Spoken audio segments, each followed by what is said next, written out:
Welcome to Watercoolers Europe 2024. I'm joined by this year's keynote speaker, Thorsten Jekel. Thorsten, welcome. Thank you very much for having me here. Thank you. Could you recap some of the points from your keynote speech today? Absolutely. The most important is actually to say, before you're thinking about technology, I would say switch on brain first. Because as we heard in one of the first speeches today, it's about relevance, it's about value to generate. And so before thinking about which technology to use, the first question should be, which value can I create for the clients? Which value can I create for my production partner, for my distributing partner?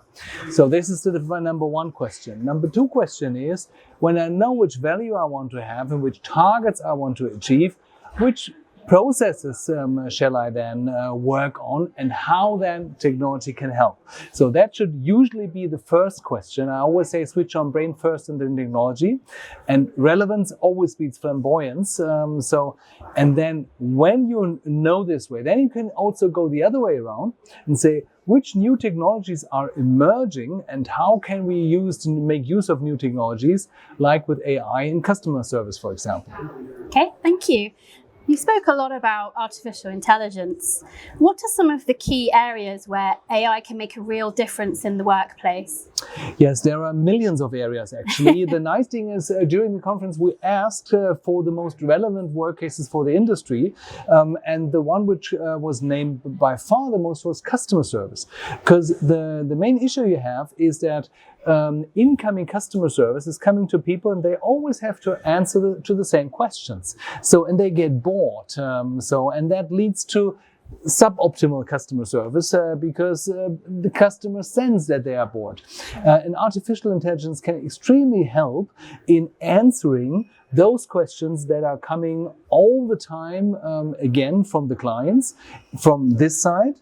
And when you see about prospective clients, when they are on your webpage, for example, on Sunday afternoon, so you can implement chatbots which can answer, for example, the question, is it better to have an in-tap system or is it better to have a bottle system? And then those systems are very smart and you see which clients have asked which questions and can follow up on them to make more sales.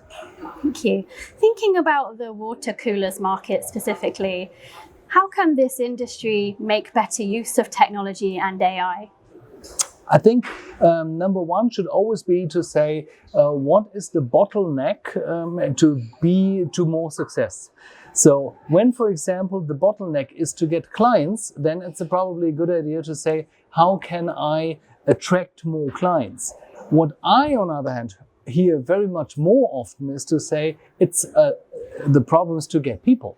So my bottleneck is not to get clients, my bottleneck is to get people, and my bottleneck is to educate people. And with that, so for example, training materials can be uploaded to chatbots, and then so clients can ask things first. Or technicians can also ask questions first, for example. And I just had a very interesting discussion with one of the owners who said, okay, I'm even thinking about offering subscription services to my clients to say, you have a digital twin that answers you all the service questions. So I don't need to have a real person there, but I'm delivering super timely 24/7 benefit to the client, which I can charge. So a person-first approach, really, to technology. Absolutely. Technology is then good when it helps us to be more human. That sounds a kind contradicting in the first one, but the idea is to say, don't be robots as humans. I always say, let the robots do the jobs that robots can do better. So like a calculator, for example. So doing that in the head, yes, we could do that, but it's better to use a calculator and to use the spare capacity of our limited brain to communicate to humans, because humans want to buy from humans. Humans want to be led by humans. When you talk about leadership, one of the main things that also Richard Hall, for example, mentioned that it's about leadership. And the bottleneck is not technology. The bottleneck is leadership. One of our favorite quotes is, work smarter, not harder. Absolutely. And this can absolutely help. And there's also not one size fits all or one solution fits all. It's always a question to say, where's our current bottleneck? And when you don't have the bottleneck in attracting clients, when you have too many clients, then you probably don't use artificial intelligence to write more blog posts, to be more active on social media. Or probably when you're struggling getting people, you could probably use social media in a different way. For example, creating reels, videos, which is significantly easier to attract people. And with AI, for example, you can generate those subtitles, those emoticons and all things, where especially when you want to attract younger labor.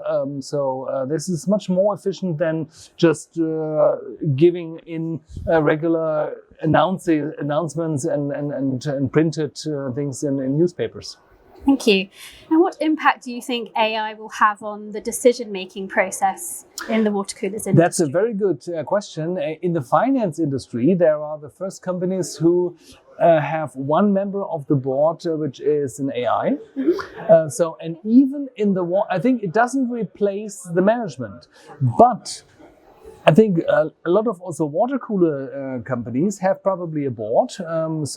And how about when one board member, for example, retires? How about thinking replacing that board member with an AI? Or even if you don't have that retirement problem, one strategy is to say, okay, now we have discussed it in our management team. Let's ask ChatGPT to name the most common one. What's his take on the subject? And this is really enlightening. And you can also, when you're talking about high confidentiality, you can also build artificial intelligence systems which are locked, which are not open to public clouds on that. Thank you, Thorsten. And one final question. Can you tell me a bit more about your glasses? Yes, those are the smart glasses from Meta, and they have an integrated camera. And talking very practical, where you can probably use it in the water dispenser industry, in the water cooler industry. So one thing is we often have lower skilled personnel in facility management. So not only native speakers. And what we can do is we can have a trainer wearing those glasses and then showing how to refill a dispenser, how to service that, how to clean it, for example. And the nice thing is you don't need a second camera woman or cameraman. So you have your camera there, you have first person perspective. And with AI, we had that in a company where we had 39 languages spoken in that company. And we did record it in German. And then we translated it with HeyGen, with an artificial intelligence tool, in all the languages. And then we put QR codes on the dispensers. And then the facility management staff could say, okay, QR code, Turkish, Arab, Spanish, Italian, in which language do I want to see that short video? And this is something which is perfect for that, especially when to also help the client again. So when you have a facility management company, they always have the problem with low skilled labor. Welcome to the future. And what I want to really encourage people to say, the nice thing with artificial intelligence is it's not the future, it's there, it's already. So you can use it. It is far easier to use than just half a year ago. It is far cheaper. It's getting cheaper and cheaper, literally every week. So things that were extremely expensive, where you had to invest 5-digit amounts, it's now a small subscription, 25 euros a month. So it's really getting into the hands of all. And my mission is to encourage that, to say, use technology, so to make your life easier and to be more productive. Thank you very much. Thank you very much for having me here.